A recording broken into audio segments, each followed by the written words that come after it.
Il existe quelqu'un que vous aimez qui n'a pas dormi entièrement cette nuit. Pas au sens figuré, littéralement éveillé, regardant le plafond, incapable d'arrêter les pensées. Et la pensée qui ne s'arrête pas, c'est vous. Ce n'est pas une supposition de ma part. C'est ce que la tradition ésotérique décrit depuis des siècles et ce qu'Annie Besant a documenté avec une précision qui, quand je l'ai lu pour la première fois, m'a fait fermer le livre et rester assis en silence pendant un long moment. Il existe un mécanisme dans les plans subtils qui connecte des personnes ayant déjà créé un lien profond et ce mécanisme ne respecte pas la décision rationnelle d'aller de l'avant. Il continue simplement à fonctionner. Et la personne que vous aimez ressent cela maintenant pendant que vous regardez cette vidéo, d'une façon qu'elle ne peut pas nommer et qui lui fait profondément peur. Mais avant de comprendre ce qui se passe avec elle, vous devez comprendre qui ou quoi empêche cet amour de se manifester, car il existe une force réelle, concrète, nommable, qui a appris à cette personne à faire taire ce qu'elle ressent, qui l'a entraînée dès le plus jeune âge à traiter la vulnérabilité émotionnelle comme une faiblesse inacceptable, qui a convaincu son esprit que le contrôle est plus sûr que l'amour.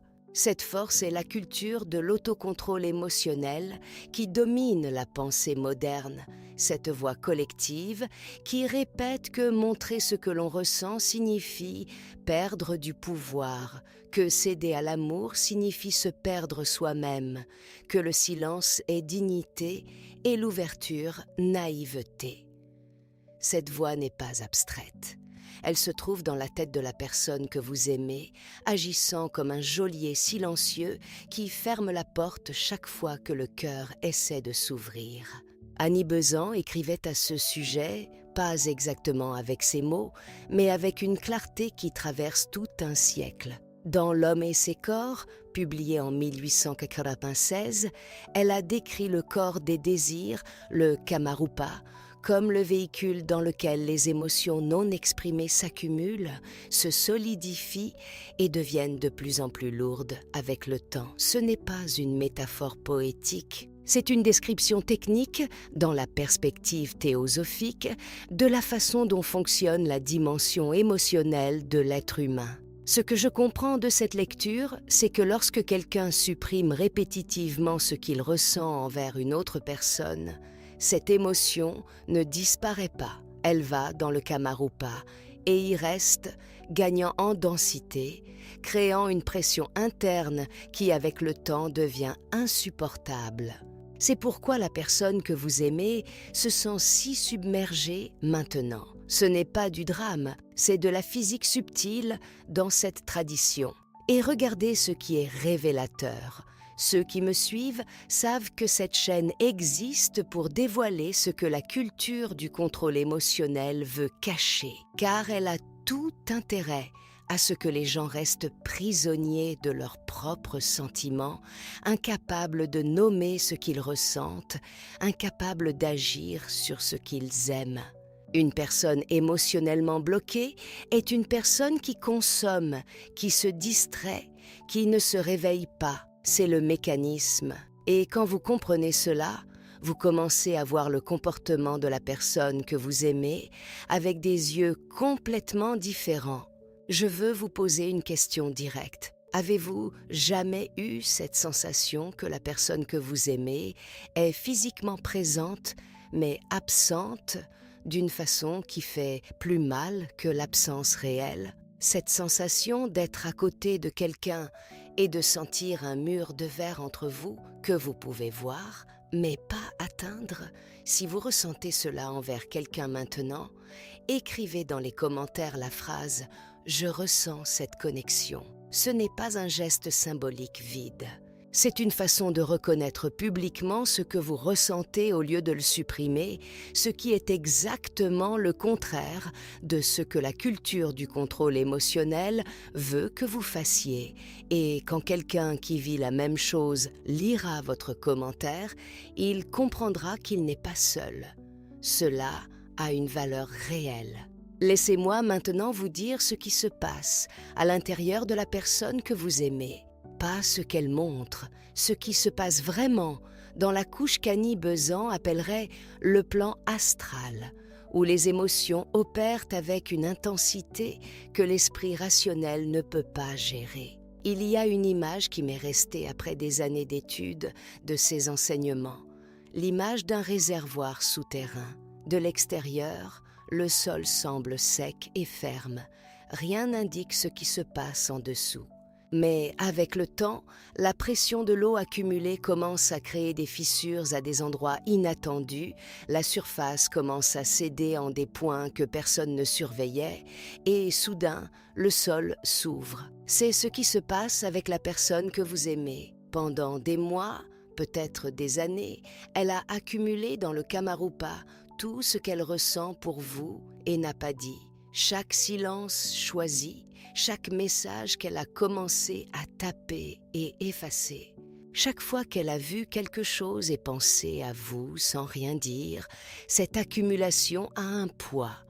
Et maintenant elle se manifeste, vous l'avez déjà remarqué si vous observez attentivement, la façon dont elle réagit à des choses qui ne devraient pas avoir cet effet. L'étrangeté dans certaines conversations, comme s'il y avait un courant sous-jacent qu'aucun de vous deux ne nomme. La façon dont elle s'arrête parfois au milieu d'une phrase et change de sujet. Ce n'est pas de l'indifférence. C'est une pression accumulée qui essaie de trouver une sortie là où elle peut.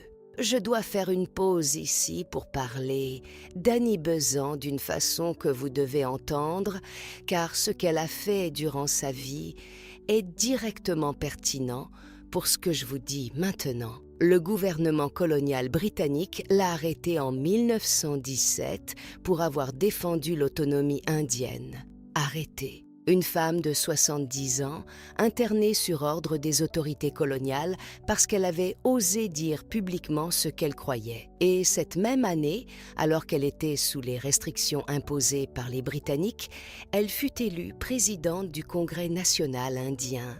Pensez-y, la plus grande tentative de réduction au silence de sa vie produisit la plus grande reconnaissance publique qu'elle n'avait jamais reçue. Cela me touche encore aujourd'hui car c'est exactement ce qui se passe quand une vérité est supprimée trop longtemps. Elle trouve une sortie plus puissante que l'entrée originale. Ce qui est à l'intérieur de la personne que vous aimez trouvera également sa sortie. La question est simplement quand. Et voici ce que la culture du contrôle émotionnel ne veut pas que vous sachiez. Le blocage qui empêche cette personne de s'ouvrir à vous ne trouve pas son origine en elle. Il trouve son origine dans le conditionnement qu'elle a reçu toute sa vie, dans la voix collective qui a répété si souvent que ressentir est faiblesse, que céder est défaite, que l'amour ne peut pas être exprimé sans que vous perdiez quelque chose de vous-même. Cette culture n'a appris à personne comment gérer l'intensité de ce que l'on ressent pour une autre personne. Elle a appris à supprimer, contrôler, rationaliser, diminuer. Et maintenant, la personne que vous aimez paie le prix de cet enseignement. Dans la perspective théosophique, telle que je l'ai comprise en étudiant Annie Besant, le Kamaloka, la région astrale proche de la Terre, est l'endroit où les contenus émotionnellement non résolus circulent.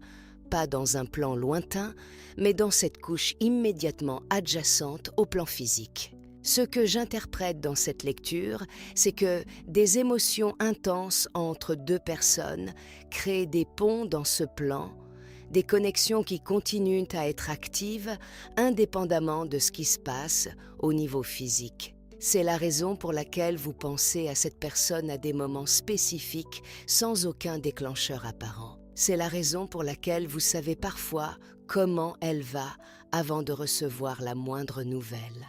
Cette connexion sur le plan subtil continue de fonctionner.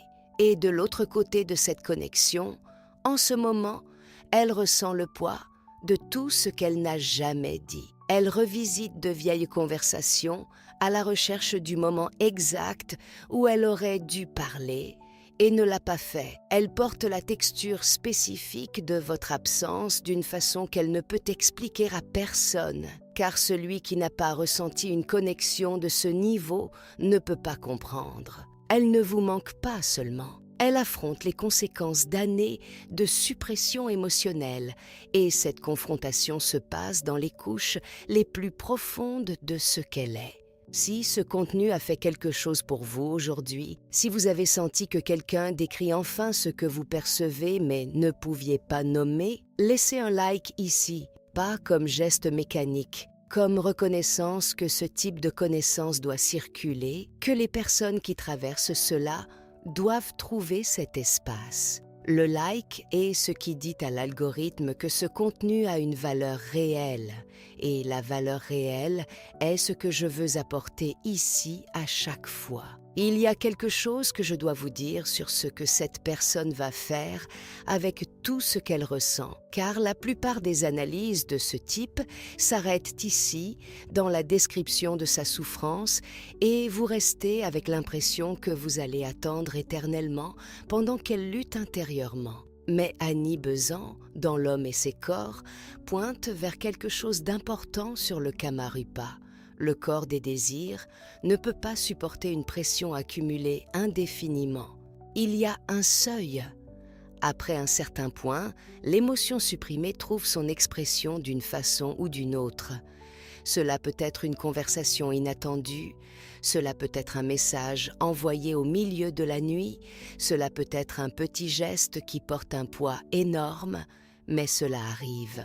Et voici ce que j'ai appris en étudiant cela pendant des années. La façon dont vous vous positionnez quand ce moment arrive déterminera tout ce qui suit.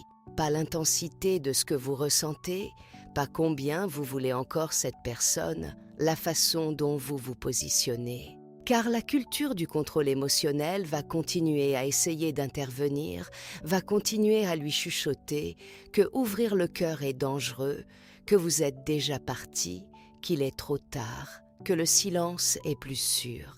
Et si vous réagissez depuis le même endroit de suppression, vous confirmez ce que cette voix intérieure dit. Si vous avez quelqu'un dans votre vie qui a besoin d'entendre qu'il existe un langage pour ce qu'il ressent, qu'il n'est pas seul dans ce fardeau qu'il porte en silence, envoyez cette vidéo à cette personne maintenant, sans mots d'accompagnement.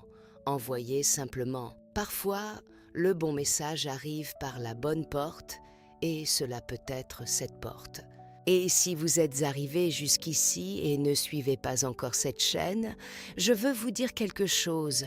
Ce que nous faisons ici n'est pas un contenu de réconfort passager, c'est une véritable étude construite sur l'œuvre d'Annie Besant et la tradition théosophique, apportée d'une façon qui a du sens pour ceux qui vivent, pas seulement pour ceux qui étudient en théorie. Si vous voulez continuer à avoir accès à cette perspective, abonnez-vous et activez la cloche, car ce qui vient dans les prochaines vidéos approfondit tout ce qui a été touché ici d'une façon qui changera la façon dont vous comprenez ce que vous vivez.